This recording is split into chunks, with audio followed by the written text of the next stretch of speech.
Bismillahirrahmanirrahim. Assalamualaikum warahmatullahi wabarakatuh. Perkenalkan, saya Yuniarti Azizah, peserta Latsar CPNS 2025. Kali ini saya akan memaparkan mengenai salah satu tokoh yang kehidupannya menggambarkan aktualisasi nilai dasar berakhlak. Role model yang saya ambil ialah Raden Ajeng Kartini. Profil singkatnya, Raden Ajeng Kartini lahir pada tanggal 21 April 1879 dan wafat pada tanggal 17 September 1904. Beliau adalah tokoh emansipasi perempuan Indonesia yang dikenal atas perjuangannya memperjuangkan hak-hak perempuan untuk memperoleh pendidikan. Ia lahir dari keluarga bangsawan Jawa dan meskipun menghadapi banyak batasan sosial dan budaya, Kartini menunjukkan pemikiran maju dalam bidang pendidikan kesetaraan gender. Raden Ajeng Kartini dikenal karena perjuangannya untuk memajukan hak-hak perempuan, khususnya dalam bidang pendidikan. Raden Ajeng Kartini dianggap sebagai salah satu pahlawan nasional bangsa Indonesia. Masa kecil dan pendidikan beliau dimulai saat Kartini bersekolah di ELS hingga berusia 12 tahun. Kartini belajar bahasa Belanda di lembaga ini yang kemudian membantunya memahami gagasan kesetaraan yang dianut oleh Barat. Setelah 12 tahun bersekolah, Kartini diharuskan tinggal di rumah dan mengikuti tradisi isolasi setelah menyelesaikan sekolah dasar. Namun, bahkan di masa isolasi ini, Kartini tetap melanjutkan studinya secara individual dengan buku dan surat. Perjuangan Kartini untuk emansipasi yakni surat menyurat dengan teman Belanda. Kartini dan teman-teman Belandanya sering bertukar surat. Kartini menyampaikan pandangannya tentang hak-hak perempuan, kebebasan, dan nilai pendidikan bagi perempuan melalui surat-surat ini. Lalu, pemikiran tentang pendidikan wanita. Menurut Kartini, pendidikan memegang kunci untuk melepaskan perempuan dari penindasan dan keterbelakangan masyarakat. Lalu, apa sih core value berakhlak yang yang ada di dalam diri Kartini?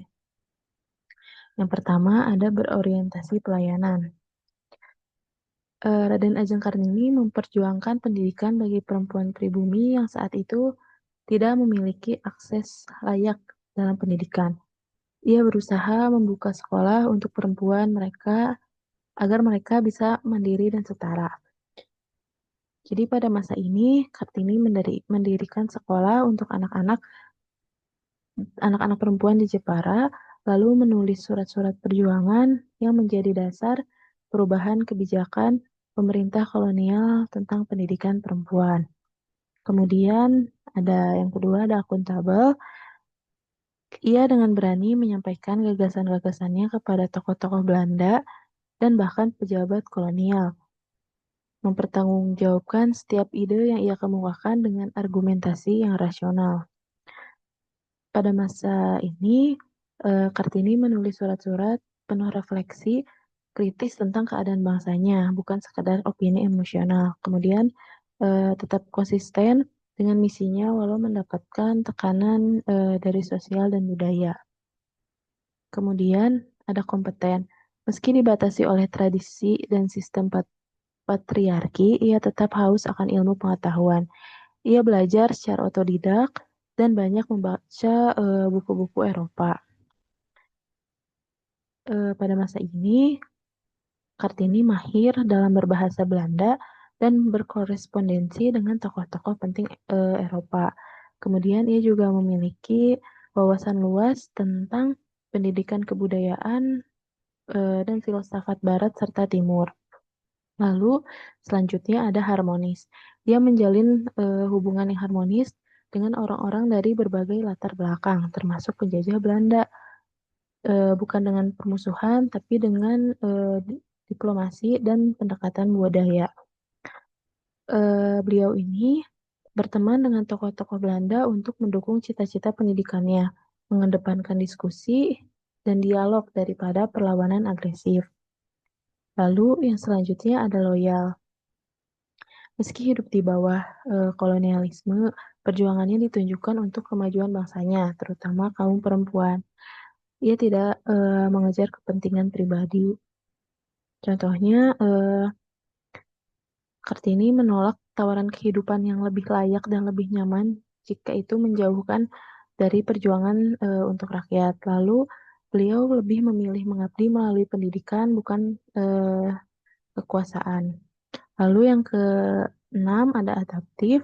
Ia mampu menyerap nilai-nilai kemajuan dari dunia barat, lalu mengadaptasikannya dengan budaya lokal secara bijak. Kartini mampu menggabungkan nilai-nilai Islam, budaya Jawa, dan pemikiran modern, serta mengembangkan pemikiran pendidikan perempuan yang sesuai dengan konteks bangsa Indonesia. Kemudian yang terakhir ada kolaboratif. Ia menyadari bahwa perjuangannya tak bisa dilakukan sendiri, sehingga membangun jaringan dengan tokoh Belanda, bangsawan Jawa, dan keluarganya. Kartini bekerja sama dengan Abedanon, Abedanon, yaitu pejabat Belanda, untuk mempublikasikan buku Habis Gelap Terbitlah Terang, kemudian menginspirasi tokoh-tokoh setelahnya untuk memperjuangkan pendidikan perempuan Indonesia. Nah, dari kesimpulannya, sebagai pahlawan sejati, Raden Ajeng Kartini tidak hanya memperjuangkan hak-hak wanita, tapi juga secara signifikan mengubah persepsi tentang kedudukan wanita dalam masyarakat dan pendidikan di Indonesia.